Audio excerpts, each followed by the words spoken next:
Praise the lord. ప్రభువైన యేసు క్రీస్తు నామములో మీ అందరికీ ఉదయకాలపు శుభాలు తెలియజేయుచున్నాను. ఈరోజు దేవుడు మనకు అనుగ్రహిస్తున్న అతి శ్రేష్టమైన వాక్యము కీర్తనలు 57వ అధ్యాయము 2వ వచనాన్ని చదువుకుందాము.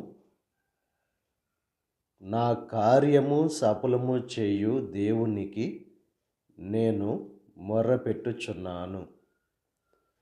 మన కార్యాలు సఫలము చేసే దేవునికి మనం మొర్రపెట్టేవారముగా ఉండాలి. మనకు అసాధ్యమే కానీ దేవునికి సమస్తము సాధ్యమే. మన కార్యాలు సఫలం కావాలంటే దేవునికి మొర్రపెట్టుకునే వారముగా మనం ఉండాలి. మన మార్గాన్ని దేవునికి అప్పగించి ఆయనను నమ్ముకుంటే మన కార్యాలు ఆయన సఫలము చేస్తారు.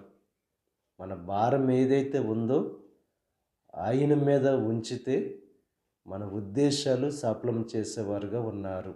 ఇక ఉదయకాల సమయంలో ఏ కార్యమైతే మీ జీవితాల్లో సఫలము కాకుండా ఉందో ఆ కార్యము నిమిత్తము ఆ కార్యాలను సఫలము చేసే దేవునికి ఎప్పుడైతే మనం మొరపెడతామో ఆ కార్యాన్ని దేవునికి అప్పగించి ఆయనను నమ్ముకుంటామో మన కార్యాలన్నీ కూడా ఆయన సఫలం చేసేవారుగా ఉన్నారు గనుక ఇక ఉదయకాల సమయంలో దేవునికి మొరపెట్టి మీ కార్యాలన్నీ కూడా దేవుని ద్వారా సఫలం చేసుకోవాల్సిందిగా ప్రభు పేరట మిమ్మల్ని కోరుచున్నాను. దేవుడు మిమ్మల్ని దీవించి ఆశీర్వదించి మీ కార్యాలన్నీ కూడా దేవుడు సఫలము చేయును గాక.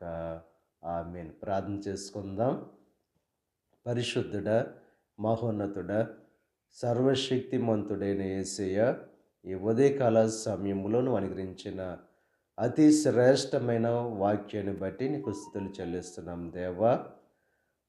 మా కార్యాలు సఫలం చేసే దేవుడవు నీవే దేవా. ఈ యొక్క ఉదయకాల సమయంలో ఎవరైతే తమ కార్యాల నిమిత్తము నీకు మొరపెడుతున్నారో ప్రతి ఒక్కరి కార్యాన్ని సఫలం చేయండి. వారు పొందుకున్న మేలులను బట్టి దేవా, ఆశ్చర్యమైన కార్యాలను బట్టి నిన్ను మహింపరచుకునే భాగ్యాన్ని కలుగు చేయండి.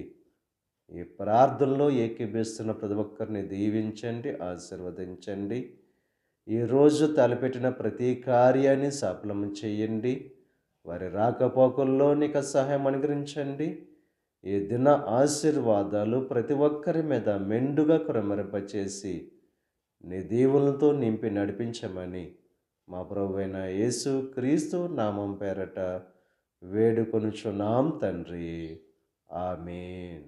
తండ్రి, కుమార, పరిశుద్ధాత్మ త్రియేక దేవుని యొక్క కృప సదాకాలం మనకు తోడై ఉండి దేవుని యొక్క దీవెనలు ఆశీర్వాదాలతో నింపి నడిపించునుగాక.